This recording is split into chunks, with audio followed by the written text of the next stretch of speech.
Thank you for joining us. While we're waiting for a few more people to join us today, go ahead and let me just minimize this. Go ahead and sign up for our poll. You can see right here, join my webinar poll by typing this into your URL, polllev.com/KimberlyMarie512.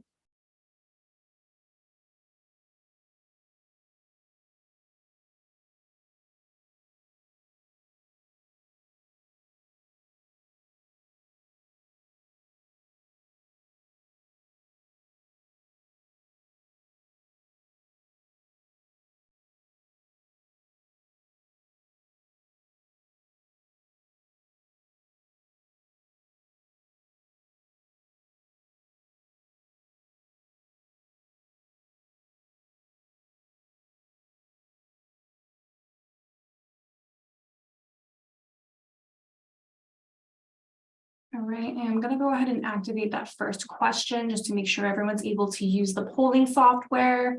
So you can answer it now or when we get started in a couple minutes. And if you're just joining us, good morning. Thank you for joining us today. And if you could please join my webinar poll by typing this right here into your URL.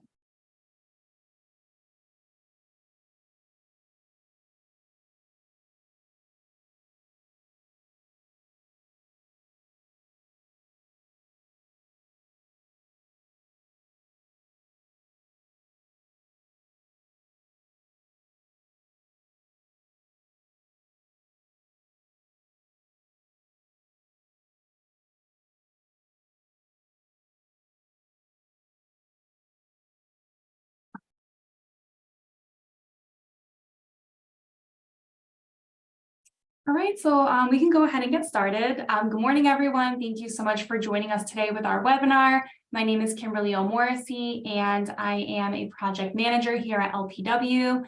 Before we get into the webinar, you should be able to type into the chat. So just pop in there and let me know your name.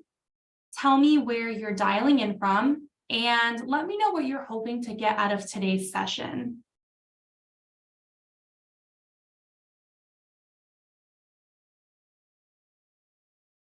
So again, just your name, where you're dialing in from, and let me know what you're hoping to get out of our session today.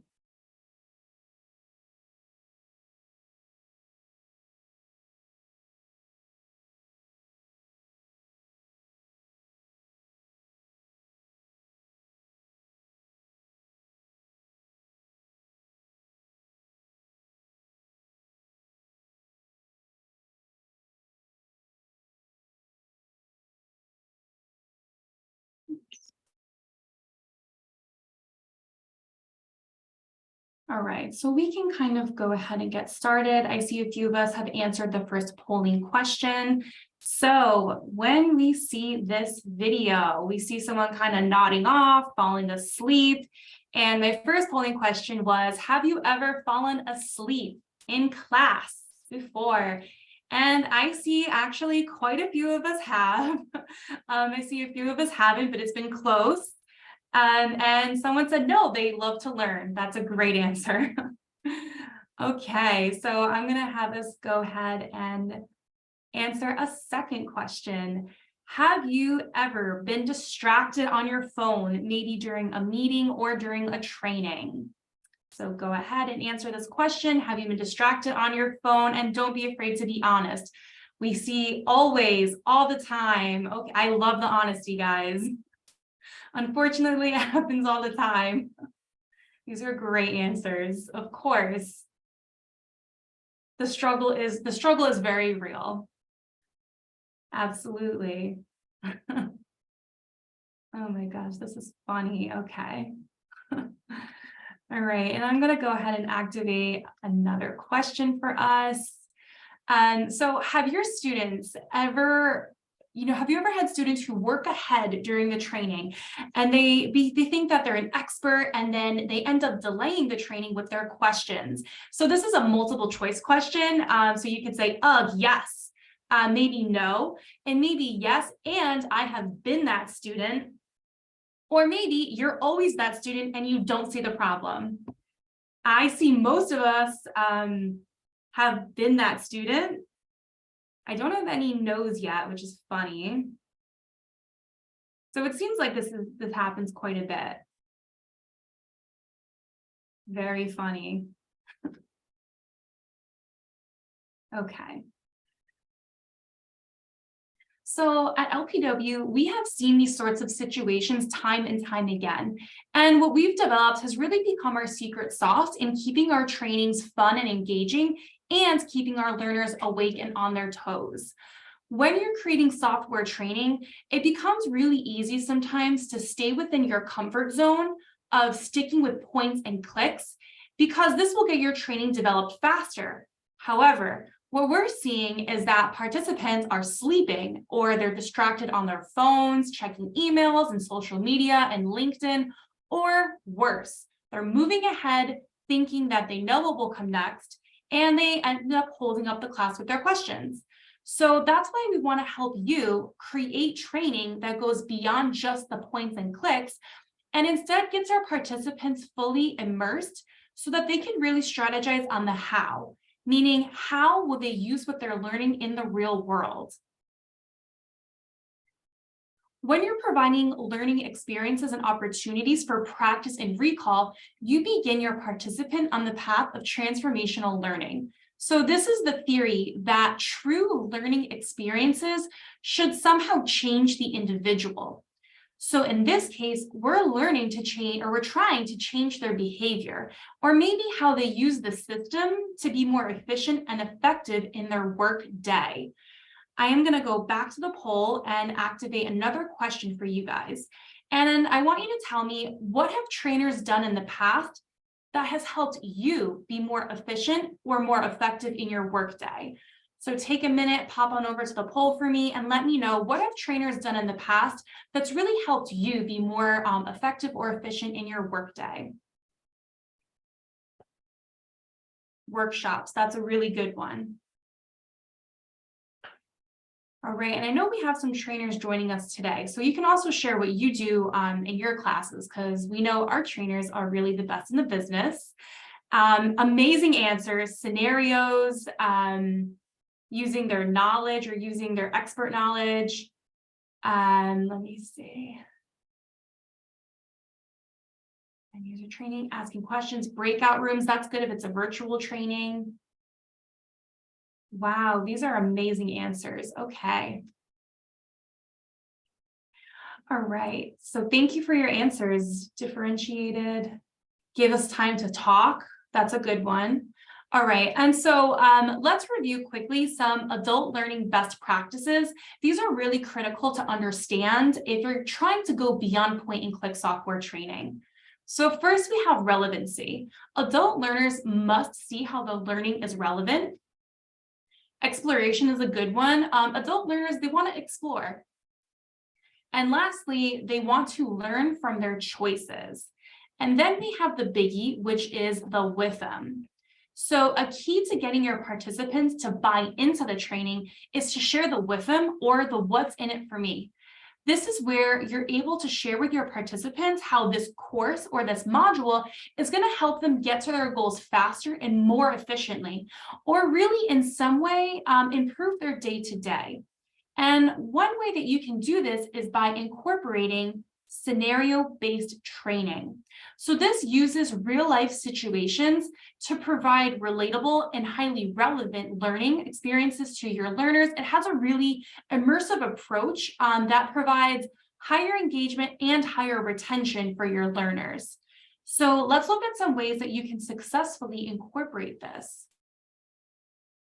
First, you're going to want to gather some use cases. A use case is essentially a methodology used before creating trainings to identify, clarify, and organize training requirements. The use case is made up of a set of possible sequences of interactions between systems and learners as they relate to specific scenarios or goals. And the end result is a document. that describes all of the steps taken by a user or a learner to complete an activity or activities. You want to make sure that you're being as detailed as possible when you're creating a use case, and you want to consider all of the possible angles and scenarios and challenges. Also, you want to make sure that you have a really solid understanding of your learner persona. This is really important because a learner persona is a fictional profile that represents the target group of learners who you're designing training or a learning experience for. And when you're developing this, you want to be considering certain characteristics such as demographics, education level. You want to know your learner's professional background. You want to know their technical skills, even their training goals, and their experience with the system at hand. Taking the time to really be intentional in developing this is going to provide valuable insights that should be considered when you're building and facilitating training. Understanding learner persona data can really be the difference between creating training that simply checks the boxes and training that goes beyond point and click training. And you also want to take into account where the learner is currently with their understanding of the system. Next, you want to make sure that you are talking to your learners. This is going to help you gather further insight and understanding of their roles and the questions that they may have.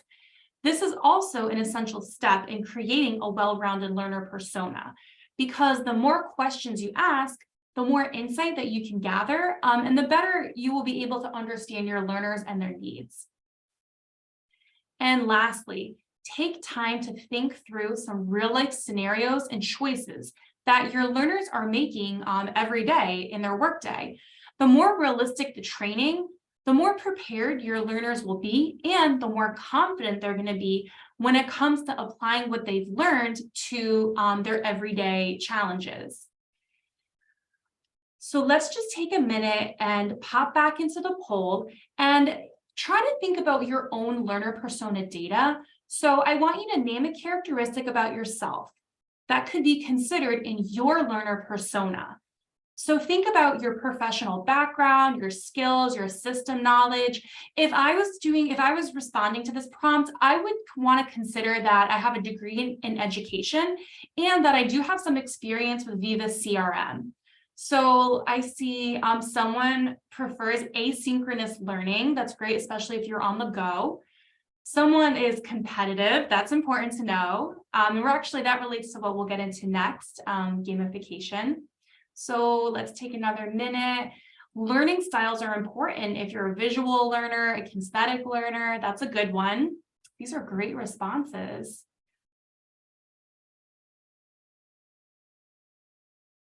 All right, and I love how we're taking the time to think about our skills and our background. Great responses. Master's degree and don't. Okay, multitasker. That's a good one. So some of us prefer, this is interesting, we're getting a nice variety. Some of us prefer asynchronous learning, and some of us prefer face-to-face learning that's competitive and interactive. I see we have some tech-savvy learners today. We have people who are technical trainers. Great answers. Awesome. Thank you so much for your participation, guys. Really appreciate it. All right, and just a pro tip before we move forward, you want to avoid making your scenarios super simple and easy. Don't be afraid to challenge your learners and even have the possibility of them making the wrong choice, because navigating through these challenges will help them learn how to efficiently navigate them as they pop up in real life.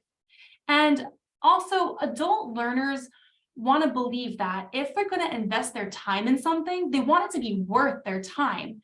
So you want to make sure that you're including scenarios that are as close to real life as possible. And you don't want to make it so simple to where your learners feel like they don't really need the training in order to answer something correctly. So this is going to bring us into our next recommendation, which is gamification. So this is essentially, gamification is the incorporation of game style incentives. We are going to look at some examples on the next slides. And there are a ton of ways to incorporate games into your training plan, whether you're doing this in a classroom or asynchronously via e-learning. So first, there are different levels of gamification, and you can actually take that same cue and develop an e-learn with levels incorporated so that your learners are unlocking these levels as they progress through the training. You can do this based on skill. So for example, maybe basic system navigation is level 1.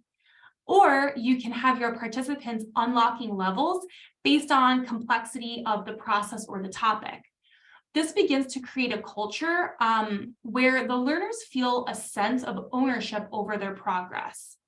And you also can incorporate points.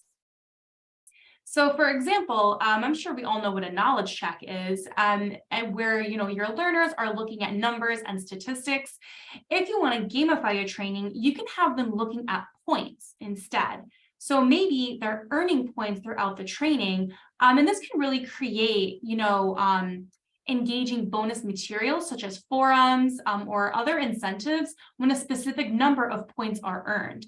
So on my screen on the left-hand side, you see, well, first of all, this is an example from the Articulate Learning community. This was developed using Articulate Storyline. So you see on the left-hand side of my screen, if you get the question correct, you get a point and you get a cheering screen.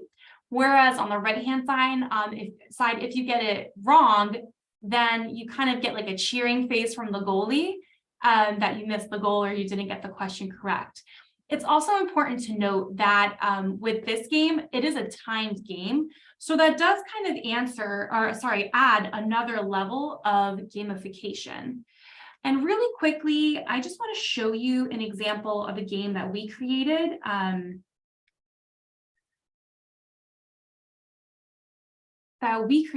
On Viva. So this will just be really quick. Welcome to Viva Land. So you probably hear some music playing. I'm going to tap start.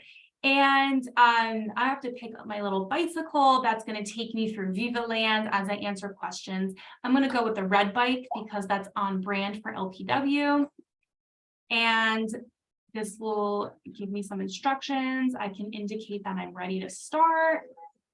And I'll keep this quick. So select the option that best answers the system. Answers the question. Sorry, you access your Viva calendar via My Schedule. I told you guys I had some experience. All right.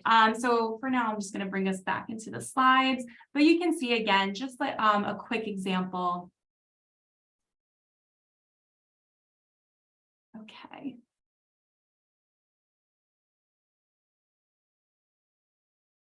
Let me just make sure we have the right screen. Okay. And another thing to consider when you're adding gamification is maybe the incorporation of a leaderboard. So a leaderboard essentially is a public list of users who have the most points.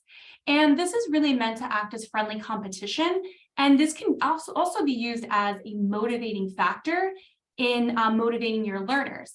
So if you do want to incorporate a leaderboard, I would recommend that you keep it specific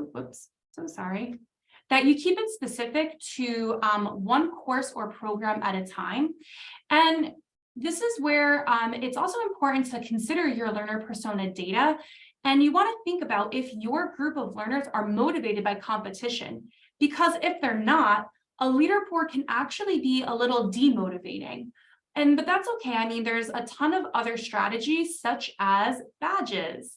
So, and you can actually use badges in so many ways, including as an achievement per level in a course, or as your participants are completing an entire module. Badges have been proven to be great at motivating your learners if they're tied to something more. So maybe you can tie badges to your learner's HRIS profile or even their LMS profile. And depending on the platform that you're using, you may be able to have badges built into the system that are visible and on your participant's profile. With badges, there's a lot of opportunity to have fun and create fun names and levels and like a whole learning experience. And maybe you can even create a guru badge for the topmost level module in a learning series. Badges, these also create opportunity for bonus materials such as forums and incentives when a specific amount of badges are earned. And again, you can be really creative with this and think about how you can incorporate these badges as part of maybe a larger picture. You can also create badges based on roles or skills. So for your employees, if they're taking the training necessary for their role, maybe they earn a badge. And a quick example of a platform that does this extremely well is Salesforce with their Trailhead program. So through Trailhead, you complete experiences and training, and this really makes your path to earning a badge depending on the role that you're looking to achieve. Also, instead of just having a set of role-based modules for your participants to review, you can set them on a learning path that builds off of their learning from e-learning modules. And you can also incorporate, their takeaways from instructor-led training and any outside of e-learning components. And once your learners have achieved all of that, they can earn a badge for their role. This is also a good way to build a pipeline of employees who are looking to upskill or even are willing to work in different areas of your organization. So let's meet me back in the poll. We do have another question.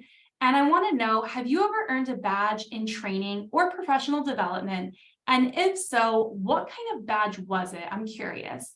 I know sometimes on LinkedIn, you maybe earn like a certificate or in different systems, maybe you've earned a badge in the past. So pop into the poll and answer the question, have you ever earned a badge in training or professional development? If so, what kind of badge was it? I am seeing a few no's, so some of us have not had the opportunity yet. Some of us have, okay, don't remember the name, that's okay. Trailhead for Salesforce, Google certification badges, license engagement badge, okay.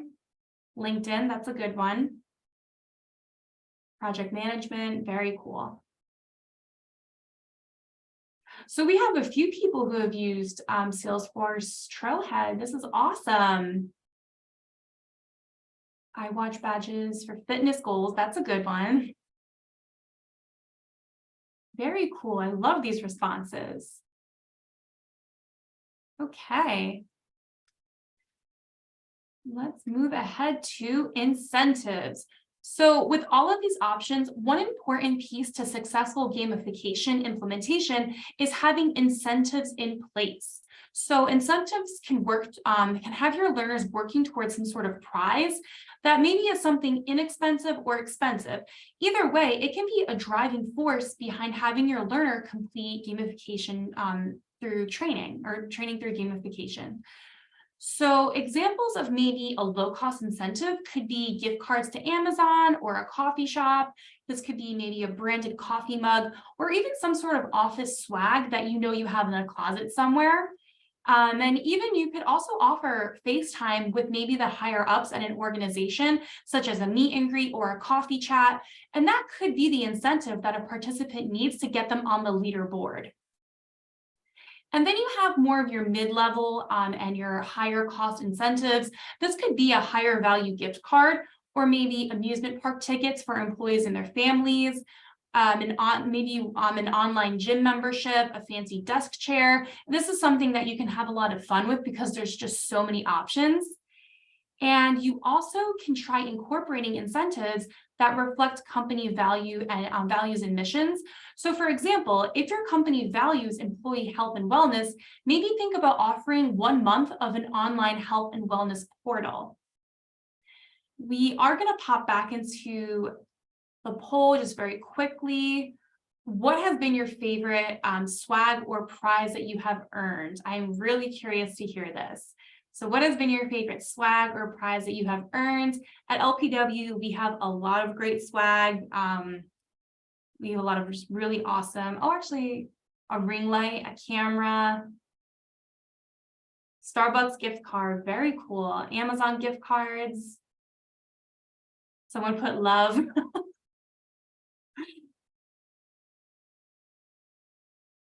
Oh, a neck back massager. Wow.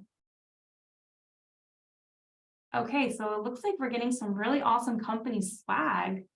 Love that. Okay. All right. So now let's talk about how we can kind of bring our classroom to life and the different ways that we can do that. So first are scavenger hunts and escape rooms. So these are really great tools that provide hands-on problem solving and critical thinking activities that can increase learner retention with the subject matter at hand. And also with scavenger hunts and escape rooms, if this is built as a team activity, this can really promote teamwork and communication amongst your team members. Also, there are a lot of collaboration tools. One of our favorite tools is Miro. So Miro is a visual collaboration tool that allows your team to connect and collaborate and co-create in one space no matter where they are. Whether you want to edit Google Docs or resolve Jira issues or collaborate over Zoom, Miro has 100 plus integrations that you can use and a lot of tools that you already know and love.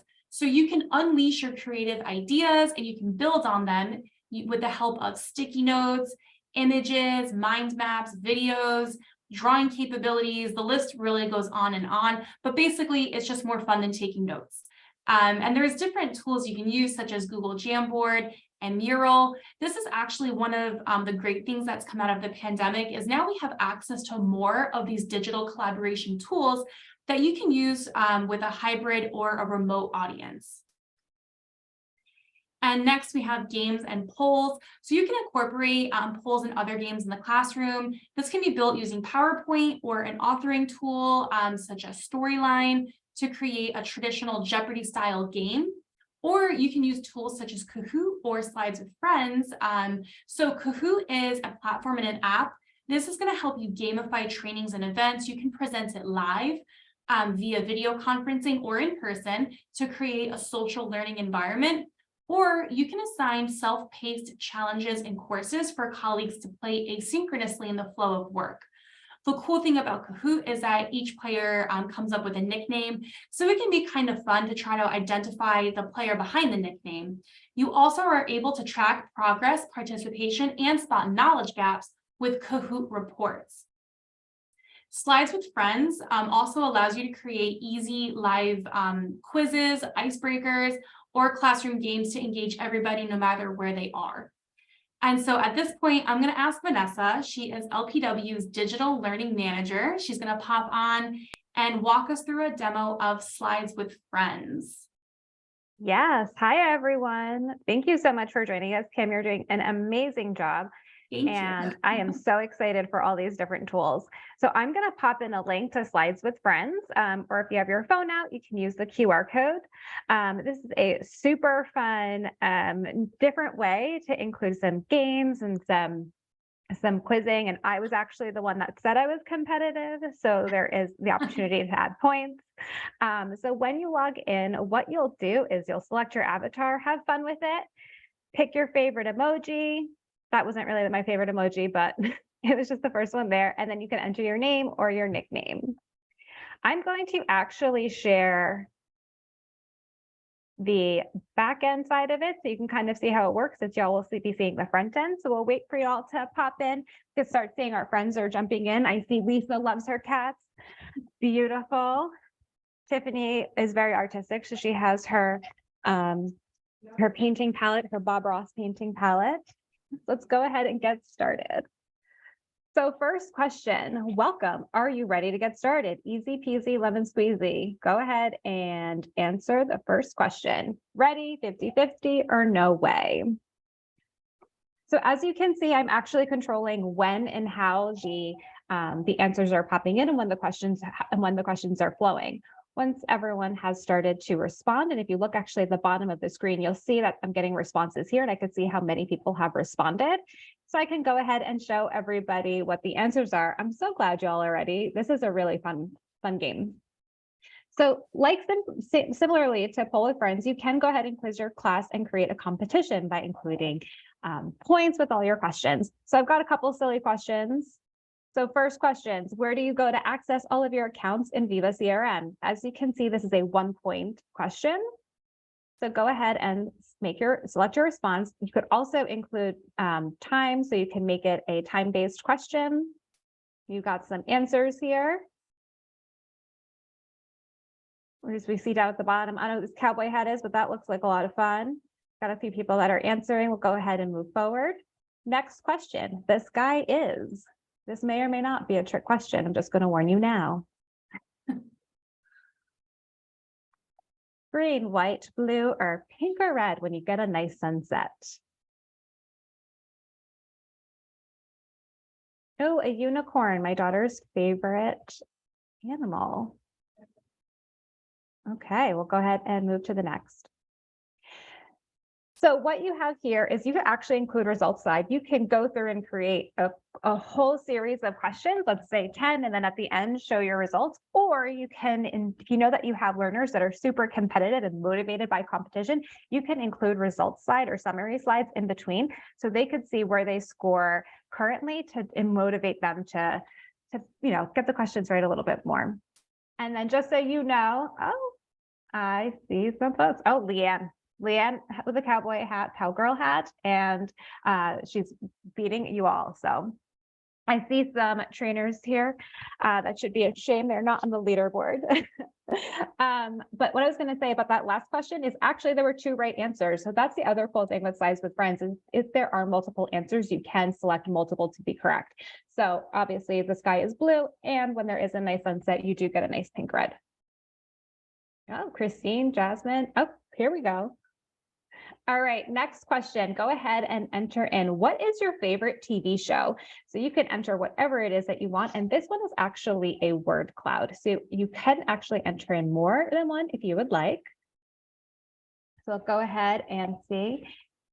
Yellowstone. My parents are now watching 1883, so I got a quick glimpse of it. I think I might start watching Yellowstone. So as you can see, multiple people have entered Yellowstone.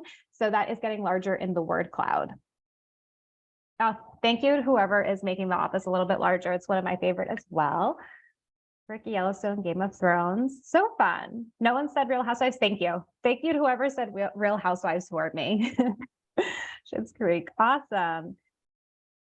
All right. I need you all to submit your vote. Go ahead and submit your vote. And then once you enter your response, you can then vote on your favorite responses from your colleagues. So the question, and full disclaimer, I am not an Eagles fan, but I am from Jersey and that's close enough. The Philadelphia Eagles will win the 2023 Super Bowl.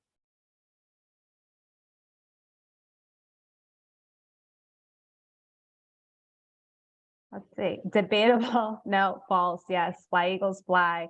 We're a Patriots household here, so not really huge fans, but you know what? I'm all good with that. I do love the city of Philly, so I will give this one to y'all. All right.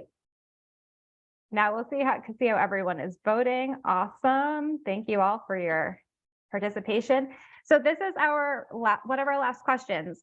I want you all to go to your phone, or if you're on your computer, go to your computer and upload a photo. Please make this PG. This is a recorded line and we are at work, but go ahead and upload a photo from your phone or from your computer. Oh, Danielle baking, how fun. So actually, now that we're sharing them, you're able to like the pictures as well. So this is a fun way to incorporate some different styles of games, some different activities, and you can really think outside of the box. So thank you so much for everyone that's voting. Danielle, you've got the most likes so far. All right, we're going to go ahead and move on. Oh, Nydia, very nice. Very nice. Great pick. Love the color. Last question. Are you excited to work with LPW to take your training beyond point and click? So I want your emoji reaction from crying and sad to absolutely elated.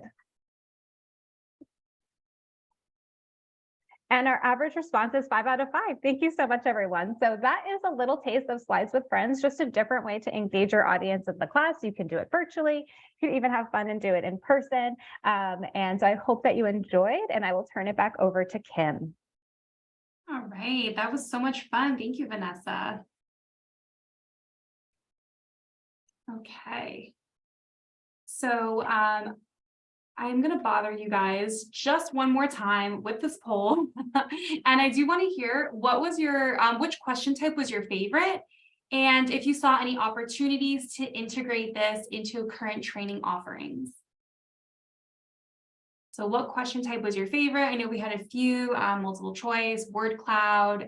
You guys got to vote on each other's responses. So let me know, what was your favorite? And are you seeing opportunities for integration into current training offerings? I see word cloud. Yes, that was a really good one. Photos. The photos were very fun. So fun. Can't wait to use all of it. Awesome.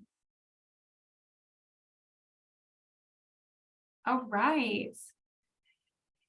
And so before we end for today, let's just quickly chat about role plays. One comment that we hear consistently from our learners is that they know how to use their system, but when they're faced with external factors, such as having to multitask or maybe present media to the doctor, that is where the hiccups occur. So instead of going through examples, you can ask your participants to pair up and then give them real life scenarios, so that they can practice using the system with the real world happening around them. So for example, you can maybe have your participants pair up, and maybe one acts as the doctor and one is the sales rep.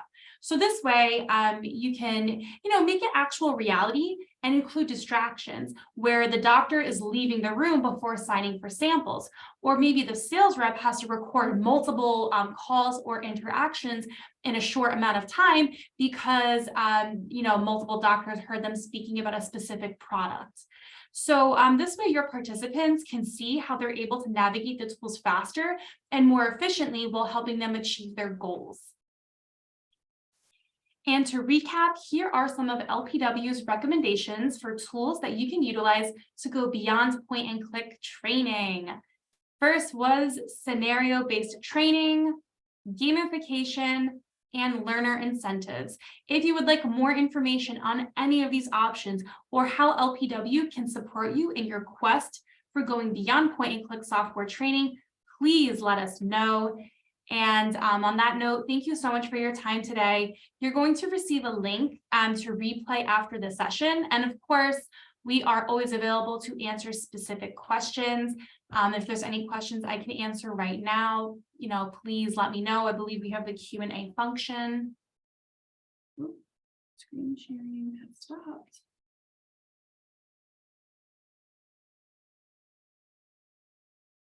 I don't know why my screen sharing stopped.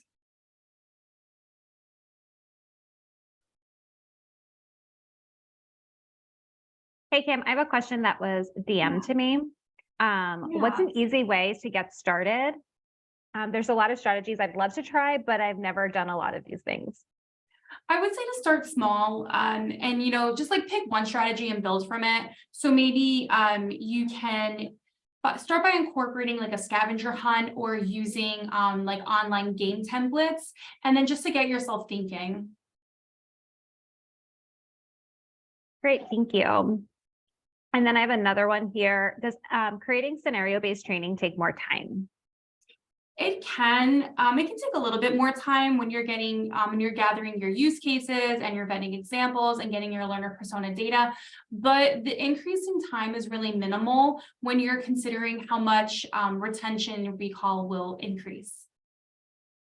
Great, thanks. And are there any free tools that can be used for collaboration? Yes, actually, Google Jamboard is free. I use Poll Everywhere, which is free. And Zoom has a whiteboarding feature. And I believe that Microsoft Teams is also working to develop their whiteboard features as well. So those are just a few places that you can start. Awesome. And then actually I have a comment here from Christina as well. Miro is great for scenario-based training. I have used that with the group. Awesome, Christina. Awesome. Would love to know more about that. We should definitely connect to see how you're using it. Yes, are there any other questions that we could answer for y'all today?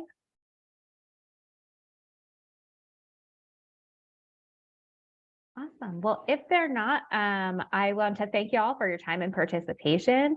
Kim, you did amazing. Great job. Thank Thank you so much for sharing more about how we could take our training from point and click to being immersed. And y'all will get that replay right after this session. So thank you and have a wonderful day. you, everyone. Thank you for joining.